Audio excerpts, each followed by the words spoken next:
ஆதியாகமம் 12ஆம் அதிகாரம் 2ஆம் வசனத்தை நாம் வாசிப்போம். நான் உன்னை பெரிய ஜாதியாக்கி உன்னை ஆசீர்வதித்து உன் பெயரை பெருமைப்படுத்துவேன், நீ ஆசீர்வாதமாய் இருப்பாய். ஆண்டவர் சொன்னார், நான் உன்னை அப்புறம் உன்னை ஆசீர்வதித்து, கர்த்தர் செய்ய வேண்டியதெல்லாம் சொல்லிட்டார். நான் உன்னை ஆசீர்வதிப்பேன், உன்னை பெரிய ஜாதி ஆக்குவேன், உன் பேர் என்ன பண்ணுவேன், பெருமைப்படுத்துவேன். அப்புறம் இன்னைக்கு பிரசங்கமே அந்த கடைசி வரி தான், நீ ஆசீர்வாதமாய் இருப்பாய். கர்த்தர் நம்மை ஆசீர்வதிப்பதின் நோக்கமே நம்மை ஆசீர்வாதமாய் இருப்பதற்காக தான் ஆசீர்வதிக்கிறார். எத்தனை பேர் புரிஞ்சவங்க மாத்திரம் கரங்களை தட்டி ஆமென்னு சொல்லுங்க பார்ப்போம். கர்த்தர் நம்மை ஆசீர்வதிப்பது நம்மை ஆசீர்வாதமாய் இருப்பதற்காக தான் ஆசீர்வதிக்கிறார். நம்ம மாத்திரம் சுயநலமாய் ஆசீர்வதிக்கப்பட்டு இருப்பதற்காக கர்த்தர் நம்மை ஆசீர்வதிக்கவே இல்லை. கர்த்தர் நம்மை ஆசீர்வதிப்பதின் நோக்கமே உன்னை மற்றவர்களுக்கு நீ ஆசீர்வாதமாய் இருக்க வேண்டும் என்பதற்காக தான் உன்னை ஆசீர்வதிக்கிறார். சரிங்களா? அப்போ உன்னை ஆசீர்வதிக்கிறவர்களை ஆசீர்வதிப்பேன், உன்னை சபிக்கிறவர்களை ஆமா, அப்புறம் பூமியில் உள்ள வம்சங்கள் எல்லாம் உனக்குள் ஆசீர்வதிக்கப்படும். அப்ப கர்த்தர் சொல்றாரு பாருங்க, உன்னை நான் எப்படி ஆசீர்வதிப்பேன், நீ மற்றவர்களை ஆசீர்வாதமாய் இருப்பதற்காக உன்னை ஆசீர்வதிப்பேன். உனக்குள் பூமியில் இருக்கிற வம்சங்கள் எல்லாம், உன் கூட வாழறவங்க இல்ல, உன் கூட வாழறவங்க மாத்திரமல்ல, வம்சங்கள் எல்லாம். எத்தனை பேருக்கு புரியுது நான் சொல்ற வார்த்தை? கர்த்தர் உன்னை ஆசீர்வதிப்பதே உன்னை ஆசீர்வாதமாய் வைப்பதற்கும், உன் மூலமாய் சொல்லுங்க வம்சங்களை ஆசீர்வதிப்பதற்காகவே உன்னை கர்த்தர் ஆசீர்வதிக்கிறார். அப்போ இன்றைக்கு நம்ம தெரிஞ்சுக்க வேண்டிய முக்கியமான பகுதி, தேவனுடைய ஆசீர்வாதம் உன்னோடு கூட நின்று போகிறது அல்ல, உன்னை தொடரும், உன்னிலிருந்து உன் பிள்ளைகளை தொடரும், அவர்களிருந்து அவர்கள் பிள்ளைகளை தொடரும், அவர்களிருந்து அடுத்த அடுத்த தலைமுறையும் கர்த்தருடைய ஆசீர்வாதம் தொடரும். இப்போ இந்த வார்த்தையை, வசனத்தை, வாக்குத்தத்தத்தை ஆண்டவர் யாருக்கு கொடுக்கிறாரு? ஆபிரகாம் இடத்துல பேசுகிறார். இப்போ ஆபிரகாம் தேவனுடைய கண்களை இரக்கம் பெற்றவன், தேவனுடைய நண்பன் என்றப்பட்டவன், விசுவாசிகள் தகப்பன் எனப்பட்டவன், இதெல்லாம் ஓகே தான். ஆனால் எல்லா இடத்துலையும் ஆபிரகாம் சரியான முடிவுகளை எடுக்கல. வேதம் எவ்வளவு நல்ல புஸ்தகம் சொன்னா, ஒரு மனுஷனுடைய ரெண்டு பக்கத்தையும் காட்டிடும் வேதம். ஆபிரகாம் செல்வ சீமானா இருந்தான், அதையும் காமிக்கும். ஆபிரகாம் விசுவாசி தகப்பனா இருந்தான், அதையும் சொல்லும். அதே நேரத்தில் ஆபிரகாம் பயந்தாங்கோலியா இருந்தான், ஆபிரகாம் பொய் சொன்னான், ஆபிரகாம் ஓடி ஒளிஞ்சான், அதையும் வேத வசனம் தெளிவாக போட்டு காமிச்சிடும். அப்போ அதில் ஒரு பகுதி தான் பார்த்தீங்கன்னா 10ஆம் 11ஆம் 12ஆம் 13ஆம் 14ஆம் வசனத்தில் வேத வசனம் சொல்லுது, அந்த காலத்தில் ஒரு பஞ்சம் உண்டாயிற்றாம். அந்த பஞ்சம் உண்டான போது ஆபிரகாம் தான் இருந்த தேசத்திலிருந்து எகிப்து தேசத்துக்கு பஞ்சம் பிழைக்க போகிறான். பஞ்சம் பிழைக்க போவதற்கு முன்னதாய் தேவனிடத்தில் பேசினானா, கேட்டானா, ஜெபித்தானா என்று ஒரு தகவலும் அங்கே பதிவிடப்படலை. அப்போ பதட்டத்தில் போயிருப்பான், அல்லது வேகமாக போயிருப்பான், அல்லது தேவனை கேட்காம போயிருப்பான்.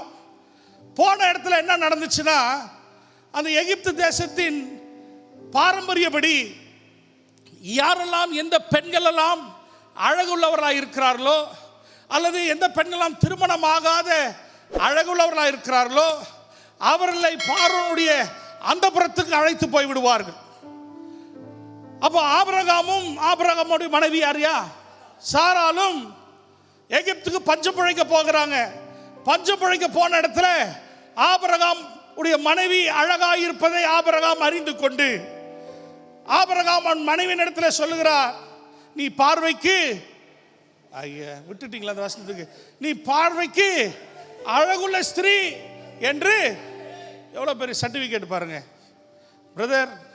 இன்னைக்கு உங்கள் மனைவியை பார்த்து நீங்கள் சொல்ல வேண்டியது ஆபிரகாமை மாறி, ஆபிரகாமை போல சொல்லணும், என் பார்வைக்கு நீ அழகுள்ள ஸ்திரீ.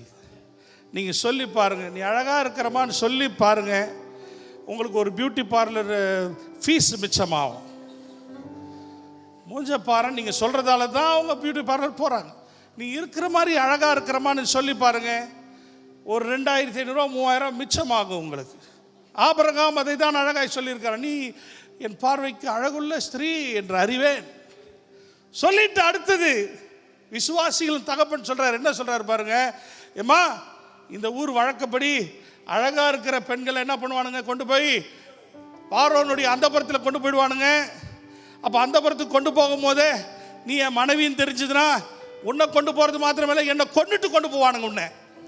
அதனால நீ என்ன சொல்லிடுற, அவனுக்கு வந்து உன்னை கூட்டு போகும்போதே இவர் எனக்கு அண்ணன்னு சொல்லிடு, நான் நீ உன்னை தங்கச்சின்னு சொல்லிடுறேன். எவ்வளோ பெரிய பரிசுத்தவான், எவ்வளோ பெரிய பரிசுத்தவான்னு பாருங்க. அவர் போய் சொன்னது மாத்திரமல்ல, மனைவியும் போய் சொல்ல வைக்கிறார். என்ன நடந்துச்சு, போய் சொல்லிட்டாங்க. ஆதியாகமம் 20ஆம் அதிகாரம் 2ஆம் வசனம். ஆகிய ஆபிரகாம் தன் மனைவி ஆகிய சாராளை தன் சகோதரி என்று சொன்னதினாலே, இது 20ஆம் அதிகாரத்தில் நடக்குது. கிட்டத்தட்ட முதல் 12ஆம் அதிகாரத்திற்கும் 20ஆம் அதிகாரத்தின் நடுவில் கிட்டத்தட்ட 20 வருஷம் வித்தியாசம். 2வது முறையை திருப்பி பண்றான். சரி, ஒன்று இவர் உயிருக்கு பயந்து பண்ணார், அது ஒன்று. இன்னொன்று பாருங்க, சாராளுக்கு அப்புறம் வயசு இருந்திருக்குது, 70 வயசுக்கு மேலே இருந்திருக்கு. 70 வயசுக்கு மேலே இருந்த அம்மா அழகாக இருந்திருக்கிறாங்க. which is a significant truth. அப்போது 70 வயசில் அழகாக இருக்கிறாங்க, ராஜா அந்தப்புறத்துக்கு கொண்டு போகிற அளவுக்கு இருக்கிறாங்கன்னா அவங்க ஏதோ நல்ல சாப்பாடு சாப்பிட்ருக்கணும். என் அன்பு சகோதரிகளே, நல்ல சாப்பாடு சாப்பிட்டீங்கனாலே நீங்கள் அழகாக இருப்பீங்க. சாராள் 70 வயசுக்கு மேலே ராஜா ஆசைப்படக்கூடிய அளவுக்கு அழகாக இருந்திருக்கிறாங்க. நான் சொல்லலை, வசனம் சொல்லுது. அப்போது 2வது முறை இவர் என்ன பண்ணிடுறாரு, போய் சொல்லி இவர் என் தங்கச்சின்னு சொல்லிடுறாரு. அப்போது அந்த ராஜாவுடைய அந்த புறத்துக்கு கூட்டு போயிடுறாங்க. அப்புறம் தேவன் இந்த ராஜாவனத்தில் பேசுகிறார். ஆண்டவர் எப்படி பேசுகிறார், நீ தொட்ட, அப்படி தான் சொன்னேன், நான் சொல்ல வசனம், நீ தொட்ட, அவன் தான் லூசுனா நீயுமா லூசு, அவன் மேலே என் அபிஷேகத்தை வச்சிருக்கிறேன், அவன் மூலமாக ஒரு ஆசீர்வாதமான சந்ததி வரப்போகுது, நீ குறுக்க வராதன்னு சொல்லி அவன் பாருங்க, ஆண்டவரை அறியாத ராஜாவாக இருந்தாலும் ஆபிரகாமை விட நீதிமானாக இருந்தான். அவன் மனைவியை அப்படியே அனுப்பிச்சு வச்சது மாத்திரம் இல்லாமல் தங்கத்தையும் வெள்ளியும் கொடுத்து தயவுசெய்து இந்த பக்கம் வந்துடும், அதை கூட்டு போயிட்டு தூரமானான். இப்போ என்னன்னா பாருங்க, அதுக்கப்புறம் இதெல்லாம் நடந்து முடிஞ்ச பிறகு பல வருஷம் கழித்து ஈசாக்கு பிறக்கிறார். அப்போ ஈசாக்கு உயிரோட கூட இல்லை, இது நடக்கும்போது ஈசாக்கு பிறக்கவில்லை. ஈசாக்கு கிட்டத்தட்ட சாராளுக்கு எவ்வளோ வயசு இருக்கும்போது பிறக்கிறாரு, கிட்டத்தட்ட 99 வயசில் பிறக்கிறார். இது வந்து 70 வயசில் நடக்கு. அப்போ கிட்டத்தட்ட 99 வயசில் சாராளுக்கு ஈசாக்கு பிறக்கிறார். நான் எதை சொல்ல வருகிறேன் என்பதை இப்போது நீங்கள் புரிப்பீங்க. ஈசாக்கு பிறந்து ஈசாக்கு வளர்ந்து ஈசாக்குக்கு ரெபேக்காள் என்று ஒரு அழகான மணவாட்டி கிடைக்கிறது. அவனுக்கு திருமணமாகிறான். திருமணமாகி வாழ்க்கை நடத்தி கொண்டிருக்கிறான். ஆதியாகமம் 26ஆம் அதிகாரம் குறிப்பிடுகிறது 7ஆம் வசனத்தில், அவிடத்தில்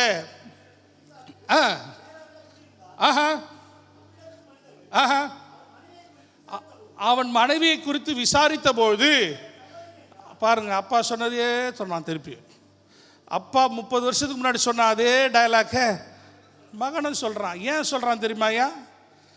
ஏன்னா பழைய உடன்படிக்கையில் அல்லது பழைய ஏற்பாட்டில் அல்லது கிறிஸ்து இல்லாமல் உன் சாபங்கள் உன் தலைமுறையை தொடர்ந்து பிடிக்கும். உன் சாபத்தை உன்னை விட்டு நீக்குவதற்கு ஆளே கிடையாது. நீ செஞ்ச சாபம் உன் தலைமுறையை தொடர்ந்து பிடிக்கும். பாவம் தலைமுறை தொடர்ந்து பிடிக்கும். பாவத்தின் விளைவு தலைமுறையை தொடர்ந்து பிடிக்கும். ஆனால் புதிய உடன்படிக்கையில் இயேசு கிறிஸ்து சிலுவையிலே எனக்காக உனக்காக சிந்தின இரத்தத்தினாலே எல்லா சாபத்தின் விளைவுகளை உடைத்தெறிந்தார். இந்த சாபம் உன் தலைமுறையை தொடாதபடிக்கு கிறிஸ்து சிலுவையிலே தன்னையே பலியாய் கொடுத்தார். உன் தகப்பன் மீது இருந்த சாபம், உன் தகப்பனுடைய தகப்பன் மீது இருந்த சாபம் உன்னை தொடாதபடிக்கு அவருடைய ரத்தம் உன்னை கழுவி இருக்கிறது. ஹல்லேலூயா. அதனால தான் புதிய உடன்படிக்கைக்குள்ளே நாம் வரும்பொழுது தேவன் சொல்லுகிறார், என் ரத்தத்தினால் ஆனிய இந்த புதிய உடன்படிக்கையினால நீங்கள் மாத்திரமல்ல உங்கள் சந்ததியும் ஆசீர்வதிக்கப்படும். ஹல்லேலூயா, ஹல்லேலூயா. என் அன்பு சகோதரே சகோதரியே, இந்த பழைய ஏற்பாட்டில் அல்லது உலக நீதியின்படி எவ்வளோ உண்மை பாருங்க. நம்ம செய்கிற பாவம் நம்ம பிள்ளைகளை தொடர்ந்து பிடிக்கும். ஆனால் வேத வசனம் இங்கே சொல்லுகிறது, நீ கர்த்தரை விசுவாசிப்பாயானால் கர்த்தர் உன் மீது வைத்திருக்கிற ஆசீர்வாதம் உன் பிள்ளைகளின் பிள்ளைகளை சந்திக்கும். கர்த்தர் உன் மீது வைத்திருக்கிற தயவு உன் பிள்ளைகளும் பிள்ளைகளின் பிள்ளைகளை தொடரும். கர்த்தர் உன் மீது வைத்திருக்கிற இரக்கம் உன்னையும் உன் பிள்ளைகளின் பிள்ளைகளின் மீது பிள்ளைகளை தொடர்ந்து வரும். ஹல்லேலூயா. பழைய உடன்படிக்கையில எரேமியா 32 அதிகாரம் 18 வசனம் வாசிங்க. பிதாக்களினுடைய அக்கிரமத்தை அவர்களுடைய பெண்ணடியார் பிள்ளைகளின், ஆமா, பழைய உடன்படிக்கையில விட மாட்டார் ஆண்டவர். யோபு 21:19. அவன் அக்கிரமத்தை யாருக்கு வைக்கிறாரு? பிள்ளைகளுக்கு வைத்து வைக்கிறார். அவன் எவ்வளவு கஷ்டம் பாருங்க. அந்த ஒரு மனுஷன் செய்யற பாவத்தை கர்த்தர் யாருக்கு வைக்கிறாரா? அந்த மனுஷனோட பிள்ளைக்கு வைக்கிறாரா? வச்சது மாத்திரம் இல்ல, அவன் அதை உணரத்தக்க விதமாய், அதை குறித்து அவன் வேதனைப்படுற விதமாய் அதை அவனுக்கு பலிக்கவும் பண்ணுகிறார். இது நீங்களும் நானும் அறிந்த கிருபையுள்ள தேவன் சொல்வதில்லை, பழைய உடன்படிக்கை சொல்லுது. ஆனால் புதிய உடன்படிக்கையில் நான் சொல்கிறேன், எடுக்குங்க. ரோமர் 14 அதிகாரம் 7 வசனம். நம்மில் ஒருவனும் தனக்கென்று பிழைக்கிறதும் இல்லை, ஒருவனும் தனக்கென்று. அப்படின்னு என்ன அர்த்தம்? உங்களோட போகிறது இல்லை ஆண்டவருடைய ஆசீர்வாதம். கர்த்தர் உங்கள் மேலே வச்சிருக்கிற கிருபை உங்களோடு கூட போக போகிறது இல்லை. அது என்ன செய்ய போகிறது? உங்களையும் தொடர்ந்து உங்கள் பிள்ளைகளின் பிள்ளைகளை சந்திக்கும். 2 கொரிந்தியர் 12 அதிகாரம் 14 வசனம். இதோ உங்களிடத்திற்கு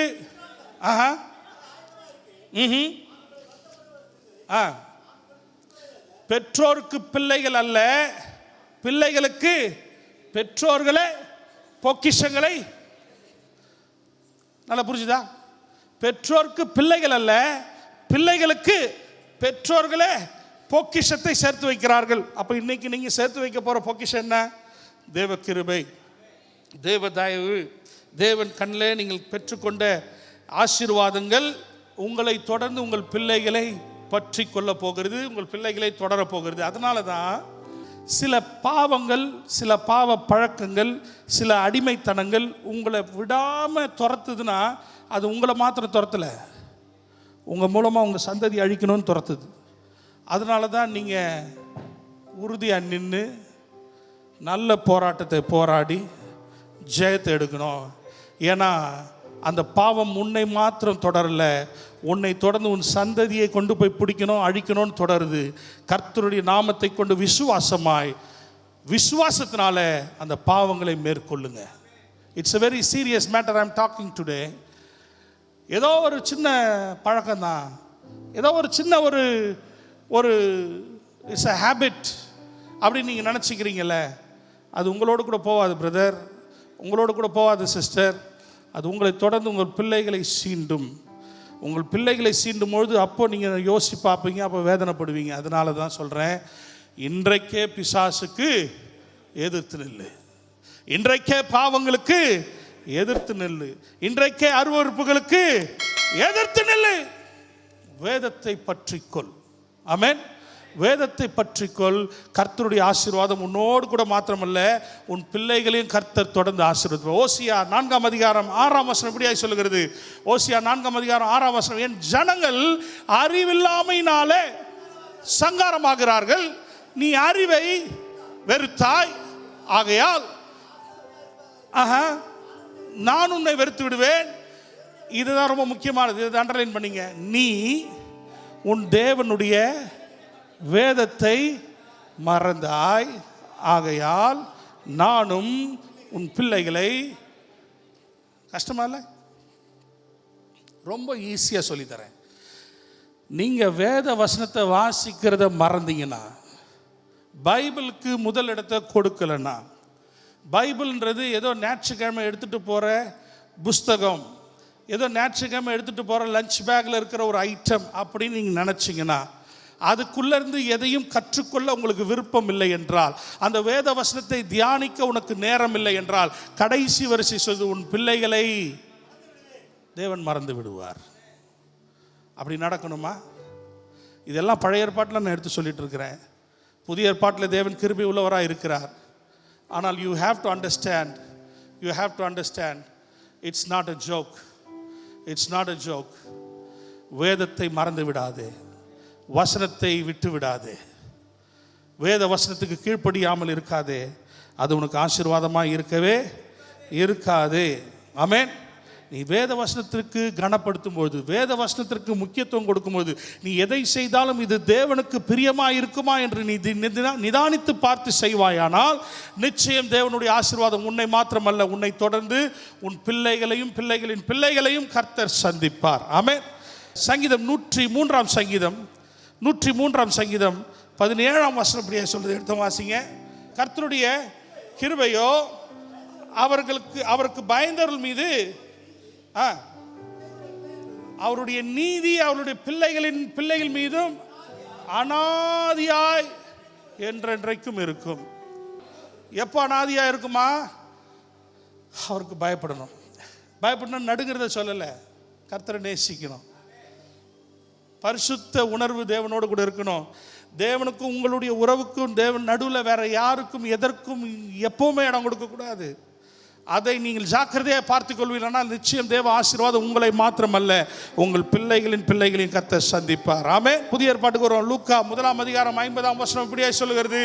லூக்கா 1:50 கர்த்தருடைய இரக்கம் அவருக்கு பயந்தவர்களுக்கு தலைமுறை தலைமுறைக்கும் உள்ளது. கரங்களை தலைக்கு மேலே தட்டி வேற எதுவுமே சொல்ல ஆண்டவர், வேற எதுவுமே சொல்லலை. பயபக்தியா இரு, என் கிருபை உன் தலைமுறைக்கும் தலைமுறைக்கும் இருக்கும். நீங்க வேற எதுவுமே பண்ண வேண்டாம். அழகா ஆண்டவருடைய வசனம் நமக்கு சொல்லித்தரு. நீ செய்ய வேண்டியதெல்லாம் கர்த்தருக்கு பயப்படு போதும். பரிசுத்தமாய் இரு, பரிசுத்த அலங்காரத்தோடு தேவனை ஆராதி. அதுவும் உன் பலத்தில் இல்லை. ஆண்டவர் சொல்றார், என் பலத்தை நான் தரேன் உனக்கு, உன்னை தாழ்த்து போதும். தாழ்த்துக்கிறவனுக்கு கர்த்தரை கொடுப்பாராம், கிருபையை கொடுப்பாராம். ஆமென். அப்போது என் அன்பு சகோதரனே சகோதரியே, கர்த்தருக்கு நாம் பயப்படும்போது தேவனுடைய ஆசீர்வாதம் நம்மை தலைமுறை தலைமுறையை தாங்கும். 2 தீமோத்தேயு 1:5 இப்படியே பவுல் சொல்கிறார், அந்த விசுவாசம் முந்தி உன் பாட்டி ஆகிய அப்புறம் உன் தாய் ஆகிய அவங்களுக்கும் இருந்துச்சு. அப்போ இப்போ என்ன சொல்றாரு? அது உனக்குள்ளும் நிலைத்திருக்கிறது என்று நிச்சயித்திருக்கிறேன். தலைமுறை தலைமுறையாய் அந்த விசுவாசம். தீமோத்தேயு அப்போஸ்தலர்களையே மிக வாலிபமான அப்போஸ்தலர், the youngest apostle in the Bible, the youngest, சின்ன பையன் அப்போஸ்தலன் என்ற ஸ்தானத்துக்கு வரா. அதுக்கு காரணம் என்ன பார்த்தீங்களா? பாட்டி கிட்ட இருந்த விசுவாசம் அம்மா கிட்ட வந்து, அம்மா கிட்ட இருந்த விசுவாசம் மகன் கிட்ட வந்திருக்கு. ஹல்லேலூயா. அதில் அப்பாவை பற்றி எங்கேயுமே சொல்லலை. என் அன்பு சகோதர சகோதரி, if you are a single mother, you think எவ்வளோ கஷ்டம் இருக்குது, இதெல்லாம் எப்படி செய்யுது, கணவர் இல்லையே. வேதத்தில் உங்களுக்கு போதுமான அளவுக்கு எவிடன்ஸ் இருக்குது. நீங்கள் தனி ஒருவராக இருந்தாலும் நீங்கள் உங்கள் பிள்ளைகளை சாட்சிகளாய் அப்போஸ்தலர்களாய் வளர்க்கக்கூடிய கிருபையை கர்த்தர் உங்களுக்கு நிச்சயம் கொடுப்பார். ஹல்லேலூயா, ஹல்லேலூயா. கர்த்தர் அவருக்கு பயந்தவங்க மேலே வச்சிருக்கிற ஆசீர்வாதத்தை தலைமுறை தலைமுறைக்கு காப்பாற்றுவார்ன்றதுக்கு ஒரு அழகான உதாரணம் சொல்கிறேன் பாருங்க. 2 நாளாகமும் 6 அதிகாரம் 42 தேவனாகிய கர்த்தாவே, நீர் அபிஷேகம் பண்ணினவனுடைய முகத்தை புறக்கணியாமலும் உம்முடைய தாசனாகிய தாவீதுக்கு வாக்குத்தத்தம் பண்ணின கிருபைகளை யார் சொல்றா தெரியுமா? தாவீது இறந்து 11 வருஷம் ஆச்சு. தாவீது இறந்து 11 வருஷம் ஆன பிறகு சாலமோன் ஒரு தேவாலயத்தை கட்டி முடிச்சுட்டு அந்த தேவாலயத்தை பிரதிஷ்டை பண்ணும்போது ஜெபம் பண்றான், ஆண்டவரே நீர் எனக்காக வருகிறோ இல்லையோ, உம்முடைய தாசனாகிய தாவீதுக்கு நீர் வாக்குத்தத்தம் பண்ணினீரே, உமக்கு உண்மையாய் வாழ்ந்தானே ஒருவன் என் தகப்பன், அவனுக்காக கிருபைகளை நினைவு கூறும் என்றான். வேதம் சொல்லுகிறது, அந்த ஜெபத்தை ஜெபித்து முடித்த மாத்திரத்தில் தேவாலயம் மகிமையினால நிரம்பிற்றான். மேக ஸ்தம்பத்தை போல தேவ மகிமை நிரம்பி ஆசாரியர்கள் நிற்க முடியாத அளவுக்கு தேவ பிரசனம் நிரப்பிற்று. என் அன்பு சகோதரி சகோதரி, எவ்வளவு பெரிய சாட்சி பாருங்க. தாவீது உயிரோடு கூட இல்லை. தாவீது மரிச்சு 11 வருஷம் ஆச்சு. பிறகு தேவன் மரித்த ஒருவனுக்காக அவன் வாழ்ந்த வாழ்க்கை நிமித்தமாய் அவன் சந்ததியை ஆசீர்வதிக்கிறார். என் அன்பு சகோதரனே சகோதரியே, இன்றைக்கு நான் பிரசங்கிக்கின்ற தேவன், நீ ஆராதிக்கிற தேவன் எப்படிப்பட்ட தேவன் தெரியுமா? உன் மூலமாய் உன் சந்ததியை ஆசீர்வதிக்கிற தேவன், உன் சந்தானங்களை ஆசீர்வதிக்கிற தேவன். உனக்குள்ளே உன் வம்சங்கள் ஆசீர்வதிக்கப்பட்டு இருக்கும். என் அன்பு சகோதரனே சகோதரியே, இன்றைக்கு நீ ஆராதிக்கின்ற தேவன், நீ தேவனை உண்மையாய் ஆராதிப்பாயானால், நீ காலம் சென்ற பிறகும் கர்த்தர் உன் பிள்ளைகளை ஒருபொழுதும், உன் சந்ததியை ஒருபொழுதும் வெட்கப்பட அனுமதிக்கவே மாட்டார். ஹல்லேலூயா, ஹல்லேலூயா. நீங்க நினைச்சுக்கிறீங்க நம்ம பணம் சம்பாரிச்சு வச்சாதான் பிள்ளைங்க சுகமா இருக்கும், நம்ம சொத்து சம்பாரிச்சு வச்சாதான் பிள்ளைங்க பாதுகாப்பானும். இல்லையா? கிருபையை சம்பாதித்துக்கோ, அது போதும். உன்னை தாண்டி, உன் பிள்ளைகளை தாண்டி, பிள்ளைகளின் பிள்ளைகளை தாண்டி வம்சங்களை கர்த்தர் தலைமுறை தலைமுறையை ஆசீர்வதித்துக் கொண்டே இருப்பார்.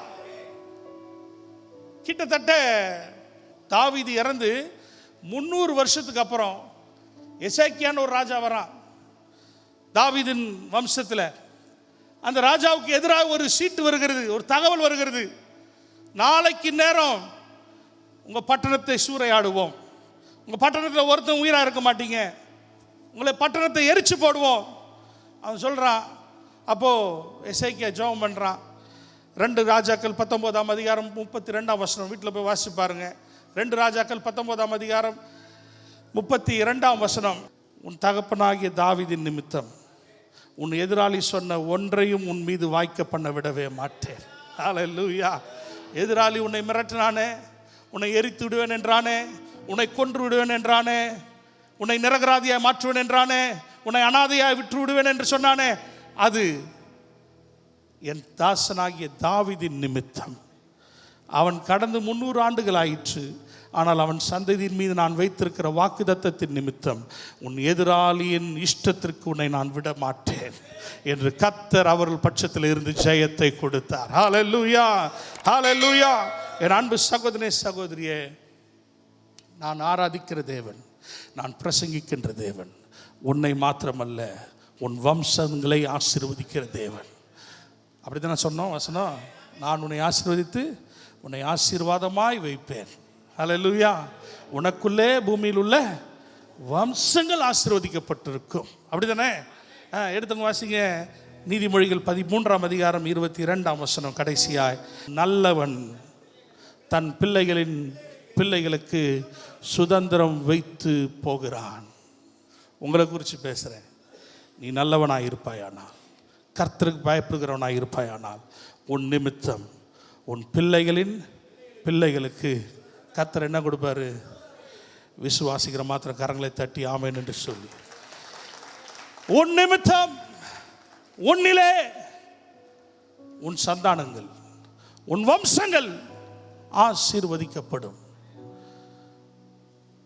சில வியாதியெல்லாம் போனீங்கன்னா டாக்டர் கிட்ட போட்ட விட்ட சில வியாதி போய் கேட்டு பாருங்களேன்.